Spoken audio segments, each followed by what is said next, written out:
कई लोगों को साधु सेवा धर्म हमारा, इसमें कुछ कुछ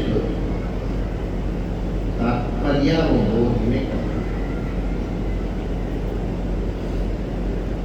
साधु सेवा का मतलब नहीं कि पंगत करा दी, दक्षिणा दे दी और नमस्कार कर दिया, ये तात्पर्य केवल इतने में नहीं।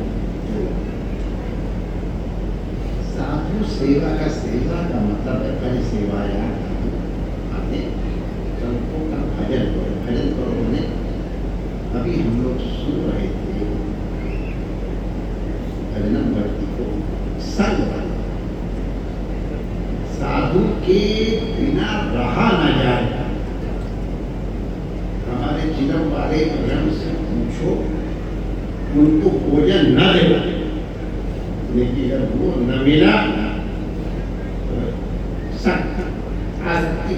अफीम वाले को तो जान ही निकल जाए अगर उसको डोज न मिले। अगर हमको सत्संग न मिले और हमारी भी जान निकलने लगे, ये आसक्ति हुई और ये साधु सेवा। और साधु सेवा वही स्वर्ग द्वारा अपावतम जैसी चर्चा हम लोग माता बदारसा जी के यहाँ के पास से सुन रहे हैं। और संग की आसक्ति तो एक परमात्मा आश्चर्य है। एक लौता बेटा मर जाए सस्ता है, लेकिन अगर 10 दिन का साधु सत्संग और मिलता है तो स्वयं माँ अपने बेटे का अद्भुत। इसको संग, इसको आसक्ति कहते हैं। और बहुत कठिन है आसक्ति का छूटना, लेकिन वही बीरबल वाली बात, एक रेखा को बिना काटे पीटे छोटा कैसे किया जाए, तो उसके बगल में एक बड़ी रेखा खींच लो तो पहली वाली रेखा बिना छोटी हो जाए। आसक्ति संसार की बांध रही है, और इन महापुरुषों के संग आसक्ति कर लो तो संसार की आसक्ति छोड़नी नहीं पड़ती है, अपने आप छूट बिना प्रयास। क्योंकि हम लोग विज्ञान के विद्यार्थी यहाँ बैठे, जो क्रिया करो उसकी अपोजिट क्रिया अपने आप होती है। विषयों को छोड़ने के लिए अगर चिंतन करो माय डियर, तो मैं आपसे सच कहता हूँ विषय चिंतन और अधिक बढ़ेगा। अपोजिट रूप से इसका ध्यान आता है।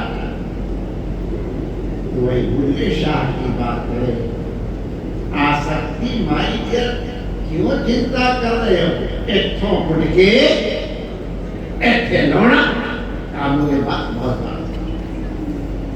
तो संतों के साथ अगर आसक्ति हो जाए तो संसार की आसक्ति को छोड़ने का प्रयास नहीं है।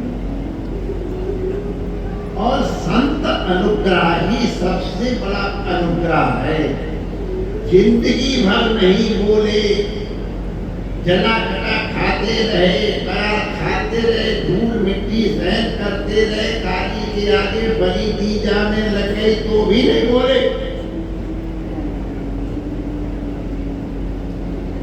अपना जिसको कंधे पे उठाया है, कई महापुरुष कहते हैं जिसको गोद में लेके पाला है, उसके प्रति भगवान जड़ भरत की आसक्ति हो गई।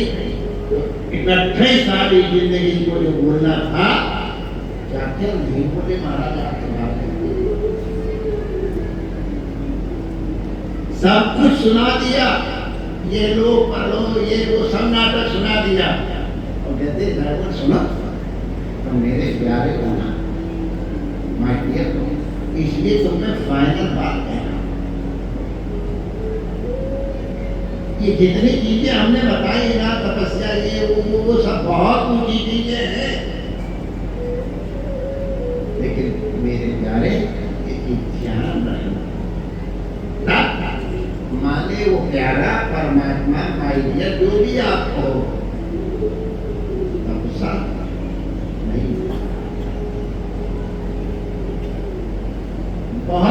यज्ञ आदि से दान से भी नहीं मिलता है, किताबी विद्या से भी नहीं मिलता है। विद्या सब थोड़ा सावधानी उपयोग करते, किताबी विद्या बेटा बिना महापादरजो जब तक इन महापुरुषों की चरणों की रज से तुम्हारा अभिषेक नहीं होगा, से अभिषेक कहाँ से होगा? जब उनके चरणों में माथा रगड़ोगे तब उनके चरणों की रज तुम्हारी माथे पे लगेगी, तुम्हारी यह जो तुमको अप्राप्त है तो संतन के संग लागे।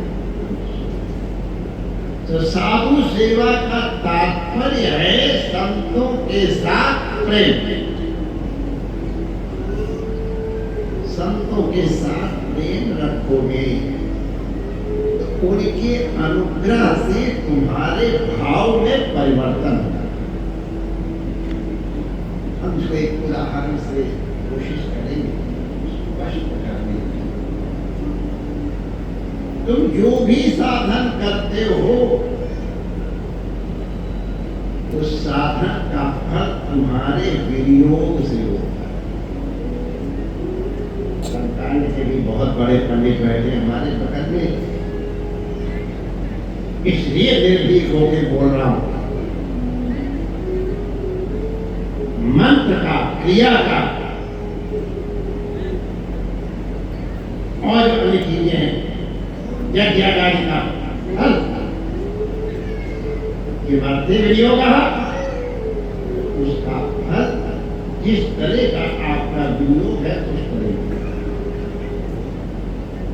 विनियोग का तात्पर्य है आप अमुक कर्म को अमुक इष्ट साधन के लिए करते हैं,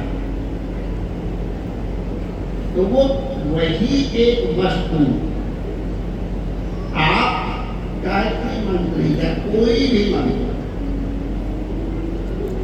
पहले हम लोग संकल्प लेके हमारा विनियोग क्या है, इसको किस इत्यादि जब ऋषि का उच्चारण करते हैं और छंद का उच्चारण, इन सबका उच्चारण का तात्पर्य क्या है। अगर अमुक प्रकार के विनियोग के लिए कर रहे हो, अमुक संकल्प अगर तुम्हारा है तो उसको किस तरह बोलना है। आप लोगों ने दुर्गा सप्तशती के पाठ में ध्यान किया, सब जगह जपे विनियोग का लिखा दो में और अंत में पाठे विनियोग।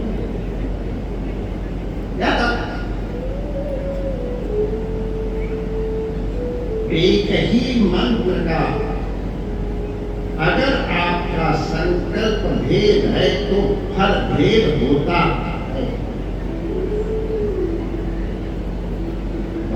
भगवती गायत्री की उपासना यदि आप कर रहे हैं तो किस संकल्प से कर रहे हैं।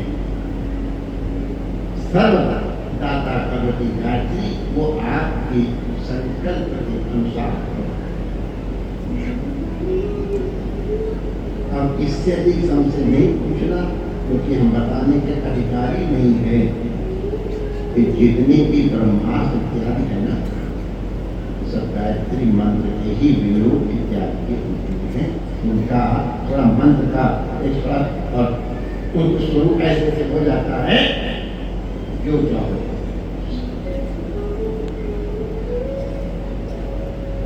अभी हम महापुरुषों से सुन रहे थे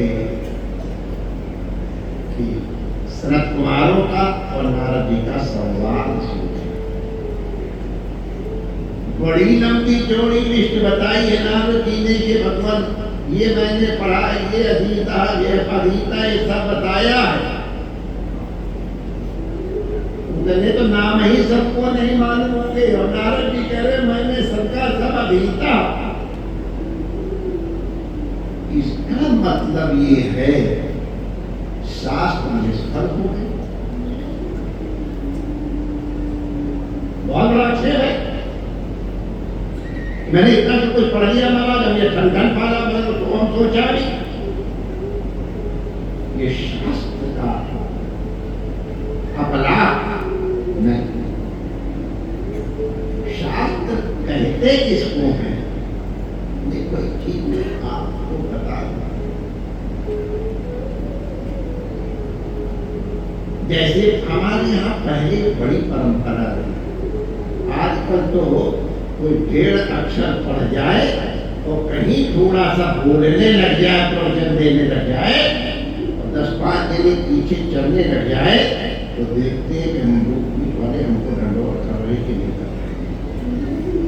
अरे धर्म से कहा मैं मना करता हूँ, लेकिन मनोपीठ वाले नहीं मानते, आपको दंडवत करते। मैं यहाँ तक तो आ गया था, लेकिन फिर मैंने कहा तो नहीं, तुमने अपने को किस तरह गिराया है मेरी आंखों में, मेरी बात। अरे उनकी तुम न बता देखो यार, वो तो तुम देख नहीं रहे, मुझे सीखो कि ये जो हमारे जैसे 1.5 कौड़ी के को दंडवत कर रहे हैं, प्रणाम दक्षिणे के ना, ये हमको सिखा रहे हैं। और हम दोनों की दंडवत करते हैं, सोचते क्या अरे लोग भी बड़े दंडवत करते हैं। You are also expected, आपसे उम्मीद करता हूँ क्या होता है।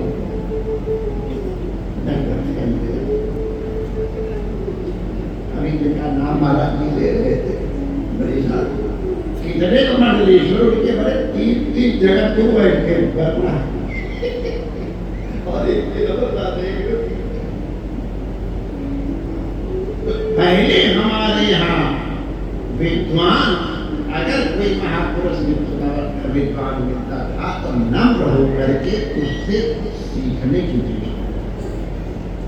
नारद जी कह रहे मैंने ये सब पढ़ा है, कोई संकोच नहीं हुआ कि मेरी पदवी कम हो जाएगी।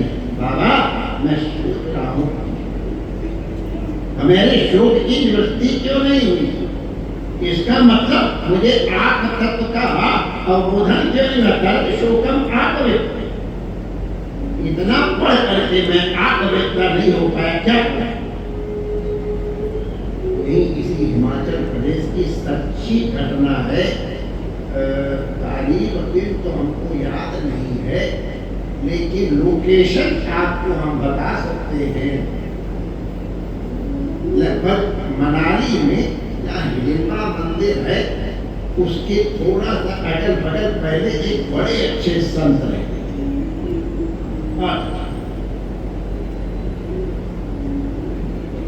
बड़े आनंद में रहते थे। हमारी संप्रदाय में ये हरद्वार के कनखल में एक मुनिमंडल आश्रम, उसके आचार्य थे स्वामी जी, स्वामी केशवानंद जी दिग्विजयी माने जाते थे। और उनका केशव दिग्विजय साहब ये बड़े भारी पंडित, शास्त्रार्थी पंडित। अब तो थोड़ी परंपरा नहीं रह गई, तो क्या करें, काल का प्रभाव है। वरना पहले मंडलेश्वर वही होता था जो मंडली लेके चलता। मंडली लेके माने भीड़ लेके नहीं, अरे बाप बाप मंडली में एडमिशन मिलना मुश्किल होता था, उसकी परंपरा। अमुक ढंग से रहना है, अगर अमुक ढंग से नहीं रहोगे मंडली में निकाल देने के बाद जय श्री कृष्ण करना। जब तक आचार नहीं है, विचार नहीं है, तब तक तुमको कोई शास्त्र नहीं हो। फिर सबको कालक्षेप के लिए पढ़ना पड़ना है, पढ़ो भी और पढ़ो। तो हमारी जो पहले आते उनको पहले और साधुतावली इत्यादि पढ़ाते थे, फिर धीरे धीरे जो साधुतावली पढ़ाते थे वो लोग सिद्धार्थ कौमदी अपने जो सब सिद्धांत कौमदी पढ़ाते थे और सिद्धार्थ कौमदी पढ़ते थे, उसकी टीकाएं पढ़ते। फिर आगे चल के पहले वाद ग्रंथ पढ़े, वाद ग्रंथ करने के पढ़ने के बाद जब अगर अपनी विचारों पढ़ाते रहेंगे, माने पढ़ना है और पढ़ाना है। और वाद ग्रंथ पढ़ने के बाद मैंने पहले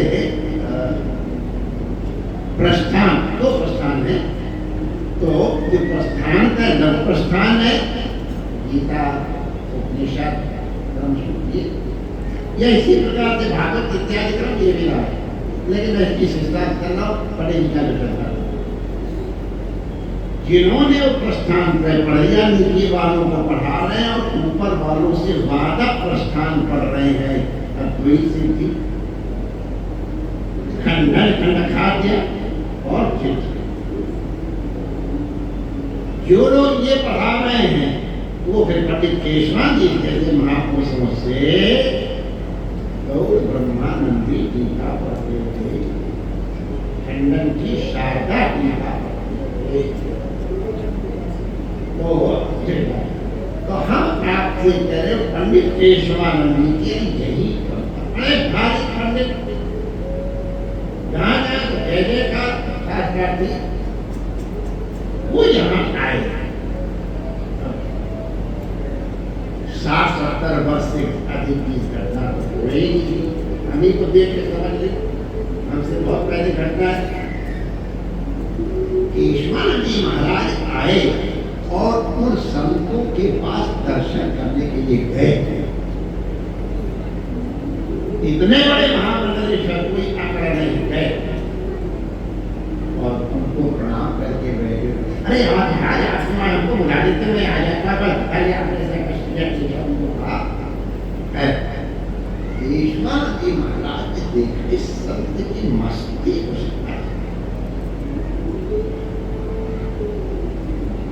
अंदर की मस्ती आंखों से और चेष्टाओं से।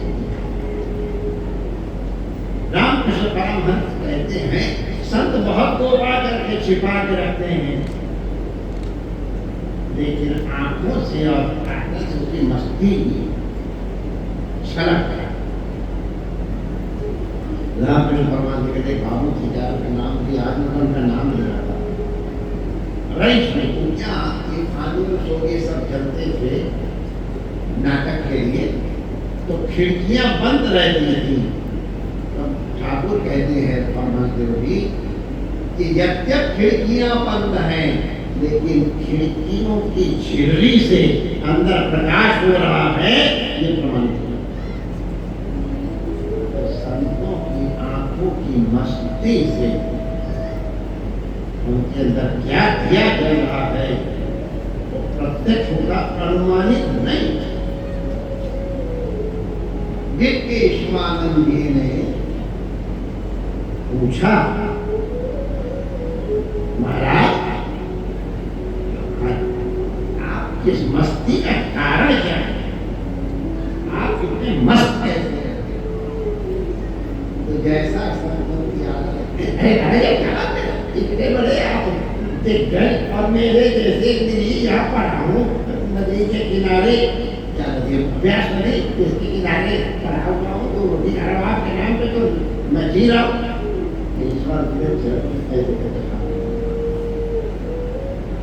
केशवाचार्य नहीं पूछ रहा है, मैं जिज्ञासु और शिष्य के रूप से आपसे प्रश्न कर रहा हूँ, आपकी मस्ती का कारण। जब इस तरह से कोई पूछता है तो हमारे महापुरुष बताते हैं गूढ़ मैंने वो उससे बड़े गूढ़ तत्व क्या होता है? गूढ़ तत्व तब बोलता भैया सबको मालूम है, ब्रह्मांड से बड़े सुख किसी में नहीं है। मुझे कोई कृपा से ब्रह्मांड के अनुभूति होती रहती। केशवा जी ने पूछा महाराज ये आपकी अनुभूति कैसे है? तो हमें वेदांत का एक सामान्य ग्रंथ बता दिया, मैंने इसको गुरु से पढ़ा और मेरे सारे संशय और मेरे हृदय की ग्रंथियां भी पीछे हो गई और मुझे अपने स्वरूप का भान होने लग गया, उससे आनंद हुआ। केशवानंद ने कहा महाराज जी इस ग्रंथ के कारण हुआ है, ये थोड़ी हमको कठिनाई। क्योंकि ये ग्रंथ तो हमारी मंडली में हमारे विद्यार्थी अपने विद्यार्थियों को पढ़ाते हैं नारद जी के शब्दों में। तो हम सोचा हमको तो नहीं, तो बड़े प्यार है भैया केशव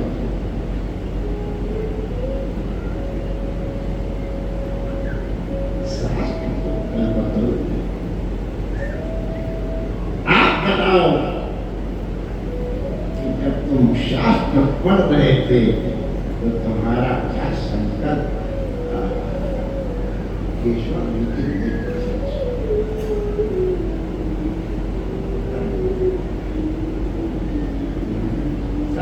क्या उत्तर नहीं गया? अब आप मुझे तो आपका उत्तर मिल गया, इनको बता दो।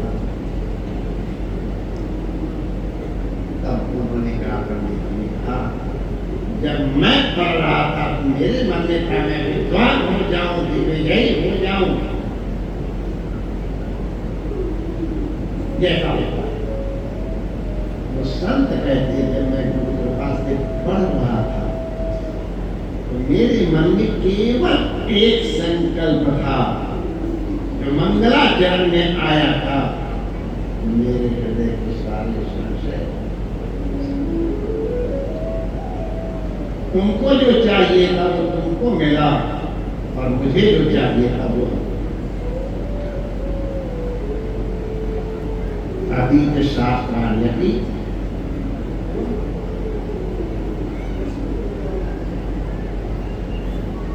संकल्प। भगवत भजन कर रहे हो, तुम्हारा संकल्प क्या है? साधु सेवा कर रहे हो, संकल्प क्या है? बनारस में वो बनारसी के लोटा लेने के बैरागी बाबा विडन कर रहा उसका ध्यान रखो और उनको आत्मतत्व का बोध चाहिए। तो हमारा आशय क्या है? आप संत के पास जा रहे हो कि संकल्प सत्संग में आए हो, तुम्हारा संकल्प। गुरु महाराज ने मंत्र दिया है,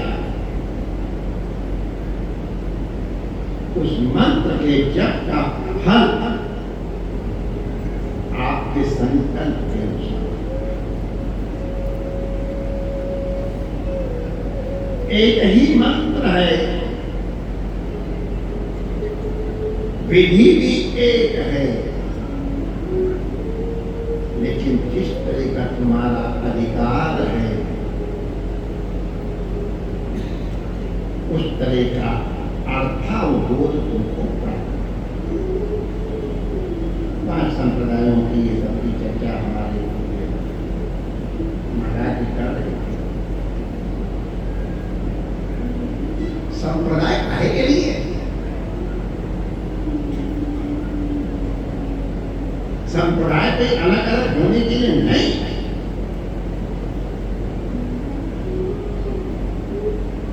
संप्रदाय तो केवल तुमको परमात्मा तक पहुंचाने की सीढ़ियां हैं। लक्ष्य सबका एक है, सुखम में हुआ दुखम में सबका संकल्प एक, परमात्मा की प्राप्ति सबका लक्ष्य है। लक्ष्य एक है, लेकिन कहां से हम चल रहे हैं उसके अनुसार जैसे मार्ग भेद हो जाता है। अगर जम्मू वाले वैष्णवी देवी माता के दर्शन करने जाए तो उनका मार्ग और साधन अलग होगा, चंडीगढ़ वाले जाएंगे तो अलग होगा, कलकत्ते वाले आएंगे तो अलग, कोई नागपुर से आएगा तो अलग। लक्ष्य सबका माता वैष्णवी देवी का दर्शन। हम सबके अंतःकरण का भेद कल परसों महापुरुष बता रहे थे। पूर्वकृत जन्मों के कर्मों के फल के अनुसार उस तरह के संस्कार अंतःकरण में हैं, तदनुरूप अंतःकरण और शरीर आदि का संनाटक मिलता है। ये शरीर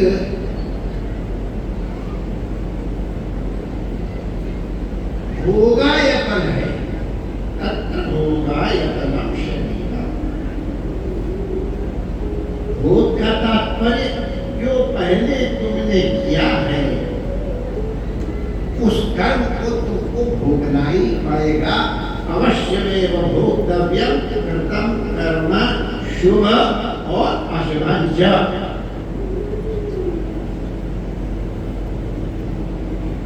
आपको कथा सुनी होगी विलास की कि अगर खीर खाना लिखा है और तुमको अब खीर नहीं खाएंगे तो डंडा मार के खीर खिलाई जाती कथा हमारे महापुरुष। और तुम खिलना की कोशिश करो, अगर तुम्हारे हाथ में बाल कमल लिखा हुआ है तो माई डियर भोगना पड़ेगा। ये हमारे पूर्व कर्म हमको ये शरीर देते हैं। अब इस शरीर का हम उपयोग कैसे कर रहे हैं? हमारे कर्मों का फल हमको मिला।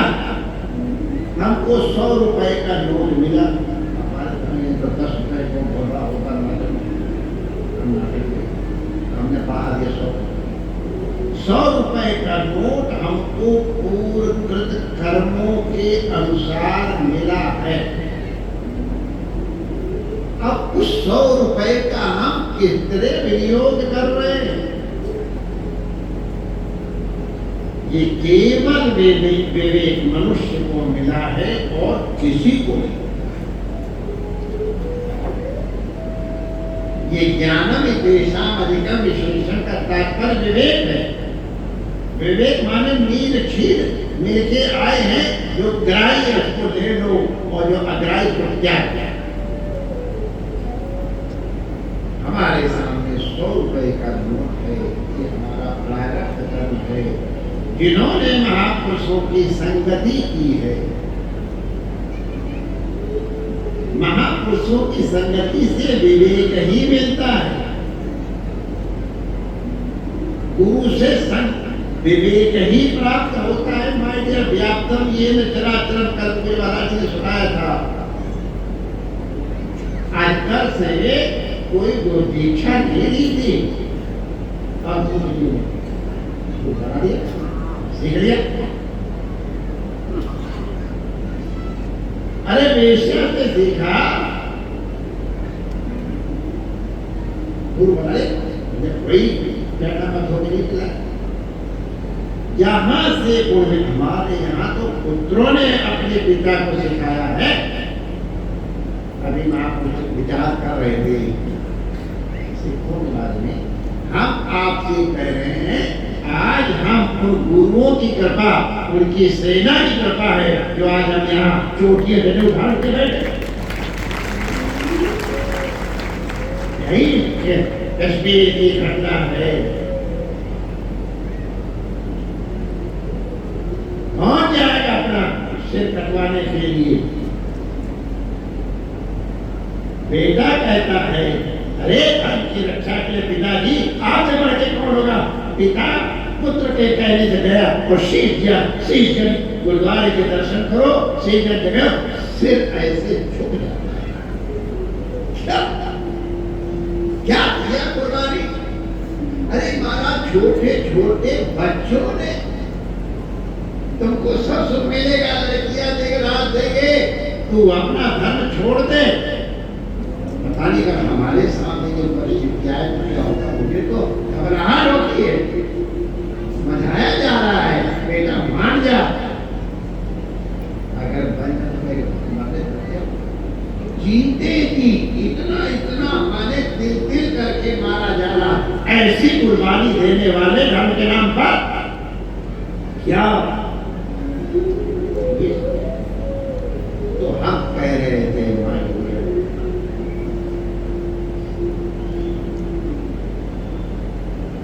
शिक्षा जहां से प्राप्त हो, बाला दबे गुणा करा दिया। हमने बहुत जगह अनुमान को नहीं बता रहे, आवश्यकता नहीं है। ये बाबरा डंडे वाला है, अगर मूड खराब हुआ, पंगत की देर हो रही मुझे, तो मैं लेकिन जो विषय है उसका थोड़ा कहीं पहुंचाना है।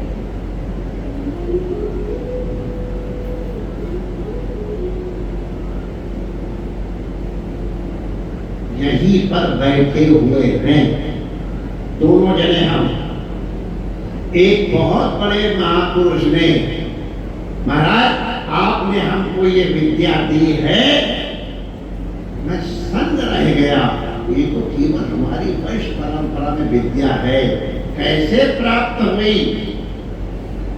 हमको व्रत ध्यान हुआ, शिष्यत्व मुख्य है, गुरुत्व मुख्य नहीं है।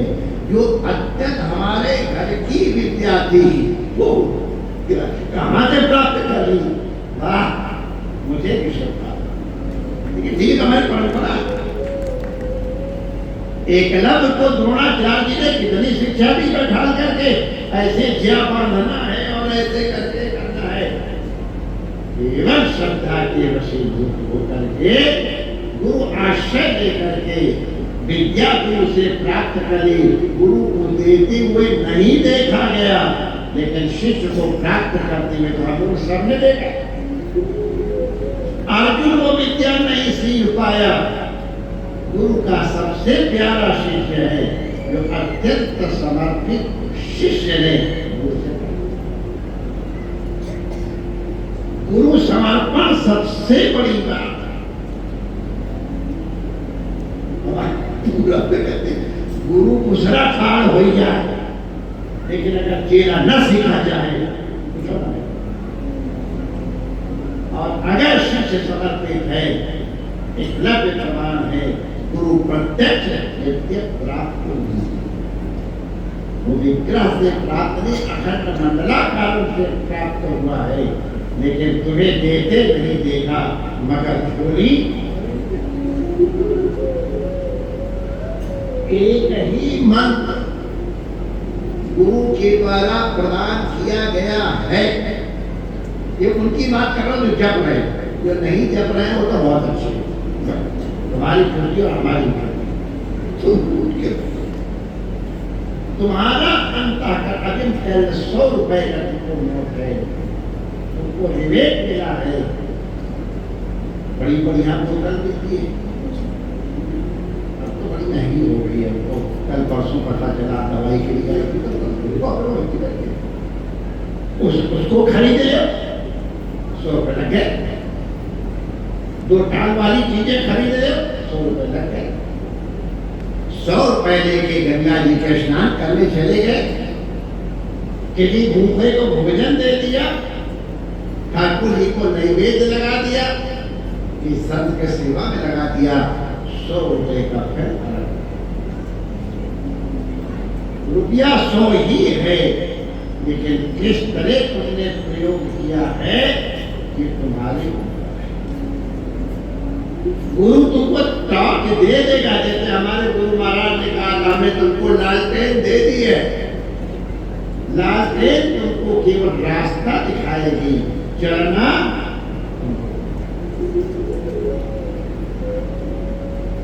जिस तेजी से चलोगे लालटेन तुमको आगे मार्ग कोशिश करेगा। अब फिर तुम बैठे ले जा रहे हो कि सीधे मार्ग जा। विवेक प्राप्त होता है, बिन सत्संग विवेक न। इसीलिए कहा है गुरु एव, उपनिषदकार में कहता है, उपनिषदकार कहते हैं गुरु एव अधिगच्छेत्। एवकार का मतलब इतर सबका प्रक्षेप। गुरु एव सब।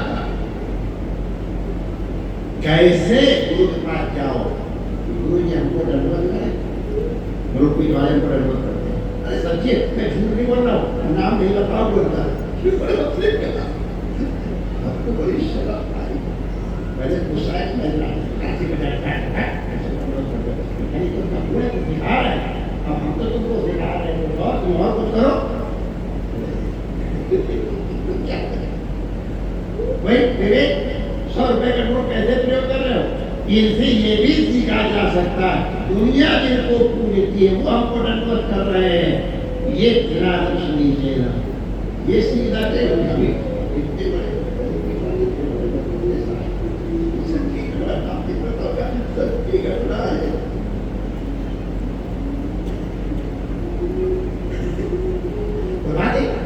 आपने तो सिखाया, और अगर हमने नहीं सीखा तो हमारा दोष होता है, तो हमारा तो होता है कि आपके स्कूल को आप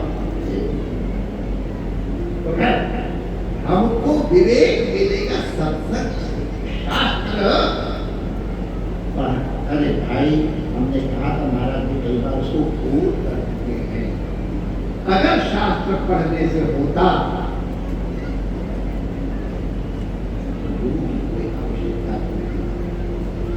शास्त्र का तात्पर्य केवल, और मैं अंडरलाइन कर रहा हूं केवल,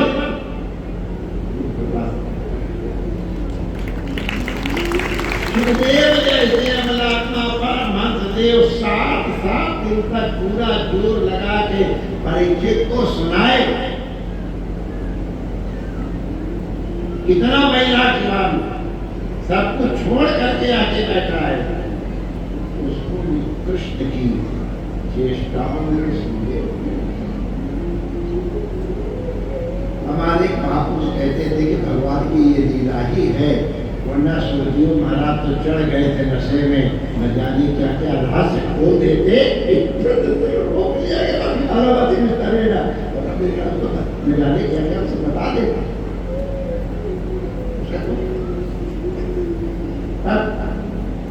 सब कुछ सुना देने के बाद जब केवल एक शब्द सुनाया है, एक परिचय पशुबुद्धि इमाम जय, बस केवल पशुबुद्धि इमाम जय, अब व्यवहित उत्तर क्षण में कहता है हाँ महाराज ये गुरु कृपा से होता है। दक्षिणामूर्ति बोलते नहीं, कहाँ से बोलते नहीं, शब्द की सामर्थ्य वहां तक पहुंचती है, नहीं पहुंचती, वहां वाणी जाती है, मन कहाँ से जाएगा, बुद्धि तक तो जाती नहीं है, वहां से लौट आती है, वो तो फिर आत्मस्थ होके शिष्य और गुरु का मन एक हो जाए, अपने आप को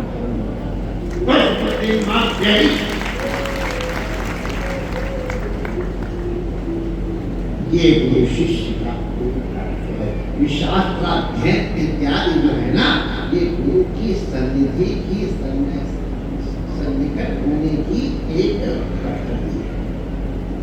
ज्ञान को गुरु कृपा से, गुरु कृपा केवल संप्रदाय की बात बताते बताते यहाँ आ गए, और यही बता के तो तुम्हारी को विराम देंगे। तो एक शब्द है दाता, हमने कथा सुनाई है, हम पूरी कथा तो नहीं सुनाएंगे। गुरु का उपदेश एक है दाता, गुरु एक है, काल एक है, एक साथ उपदेश दिया गया, लेकिन दाता तात्पर्य देवताओं को अलग मिला, दैत्यों को अलग मिला, मनुष्य को एक मिला, मंत्र एक है, फल अलग अलग, विभिन्न क्यों हुआ, फलता करके माय डियर, ये संप्रदाय भी अधिकार भेद है, 5 ही तत्व तो हैं, इन 5 तत्वों का जब पंचीकरण हुआ तो किसी किसी ने पार्थिव तत्व बढ़ा, किसी किसी में जलीय तत्व बढ़ा, किसी किसी में वायवीय तत्व बढ़ा। अब उस तरह का इष्ट साधन, अगर वायु के देवता को इष्ट बनाया, पृथ्वी के देवता को इष्ट बनाया, अग्नि के देवता को इष्ट बनाया, तो साधन में थोड़ा संदिग्ध है। तात्पर्य एक है, लक्ष्य एक है, वही औषधि। हम त्रिफला गर्म पानी से लो, अलग फल दूध के साथ लो, अलग फल मधु के साथ लो, अलग फल घृत के साथ लो, अलग फल रात्रि को लो, अलग फल सवेरे लो, अलग फल।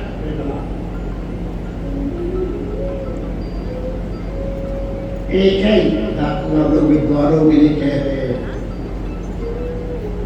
उसके संकुशक अलग हो गया तो भला अन्य थे, उसके आहार विहार संहार परिहार ये आदमी तो है माइंड।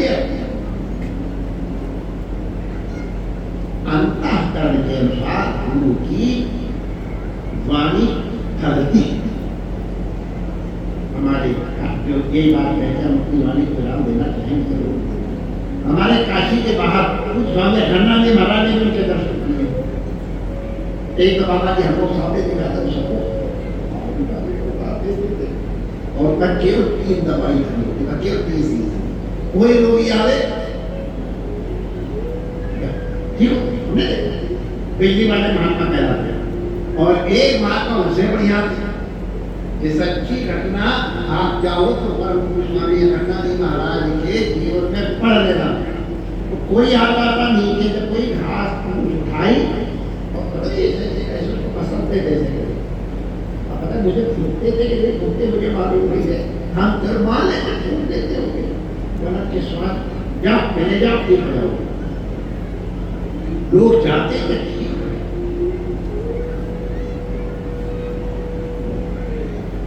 एक दिन हमारे जगह क्या होगा तुम स्वामी जी को मालूम पड़ रही थी महाराज याद करते वही घास को सबको दे देते सब ठीक हो जाते हैं।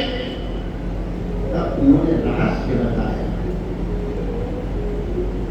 देखो हर वस्तु में 5 ही तत्व हैं, 6वां तत्व नहीं है और 4 तत्व वाला कोई वस्तु नहीं है। और उपचार काहे से होता है, उन्हीं 5 तत्वों की ही में अधिक लेने का न्यून अधिक प्रसुप्त जागृत। जिस रोग की निवृत्ति के लिए जो तत्व विशेष रूप से चाहिए, मैं इस वनस्पति में संकल्प से उसको उत्प्रेरित करके फल देने वाला बना देता हूं और उससे रोग की निवृत्ति। अगर किसी के शरीर में वायु रोग है तो अलग औषधि, पित्त है तो अलग औषधि, और अलग कफ है। वही जिसको कफ रोगी है उसको अलग, और वही अगर दवाई देनी है पित्त रोगी तो अलग। हमारे यहाँ अधिकारी भेद के अनुसार पंचदेव उपासना जो कही गई उसका तात्पर्य है पार्थिव इष्ट, शाक्त इष्ट। अभी आपने नाम सबके बताए थे, वो अपने जो है कि पार्थिव है वैष्णव शैव शाक्त पत्य ये सब चीज सब भेद के कारण कर्मों कारण आप लोग अनुग्रह करके हमारे यहाँ कौन सा तत्व है उसके अनुसार आशीर्वाद दे देते और हमारे बगल में बैठे हिम्मत कर रहे हैं। हमारा जब हमारे में बैठने को देता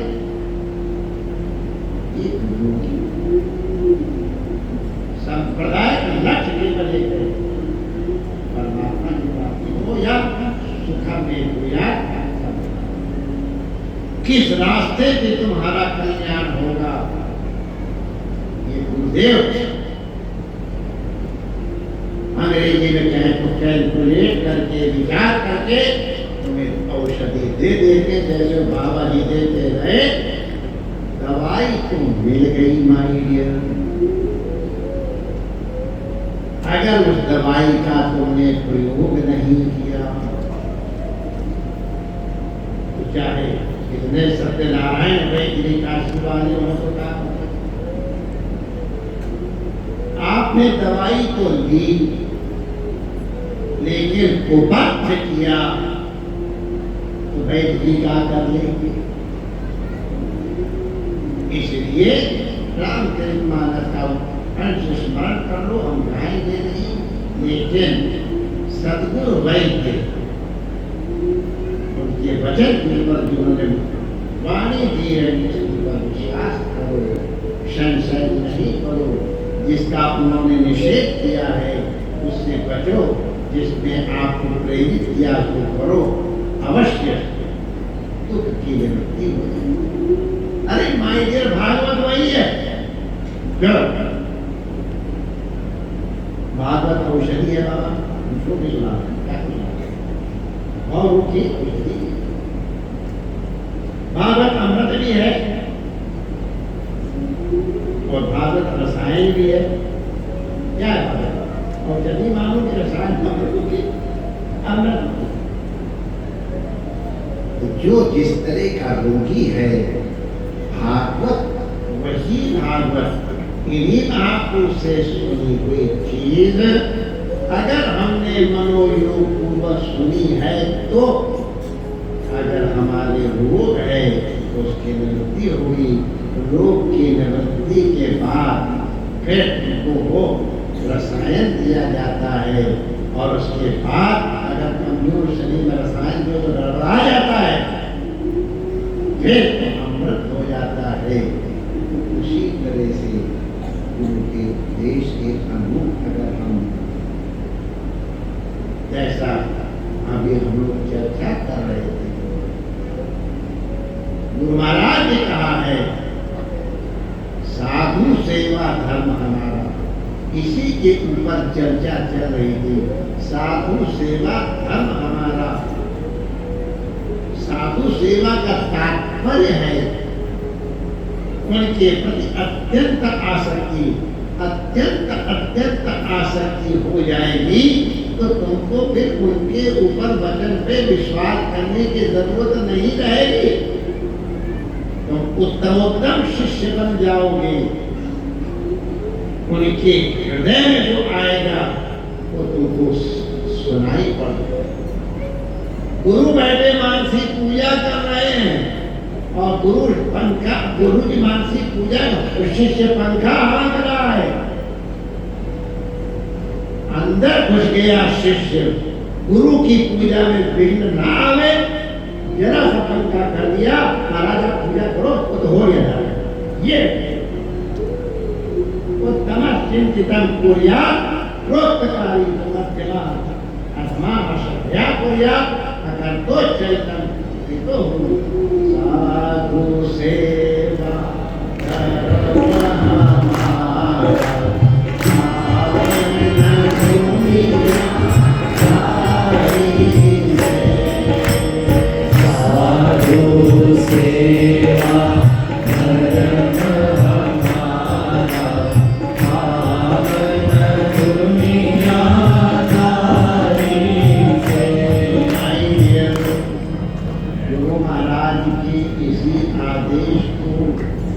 इसी उपदेश को, इसी निर्देश को पालन करने के लिए आप लोग बैठे।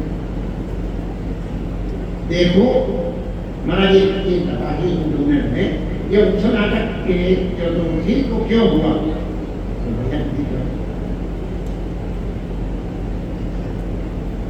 हमारे गुरु भाई में चला भाई शुरू उनका इसी दिन लीला विग्रह शांति।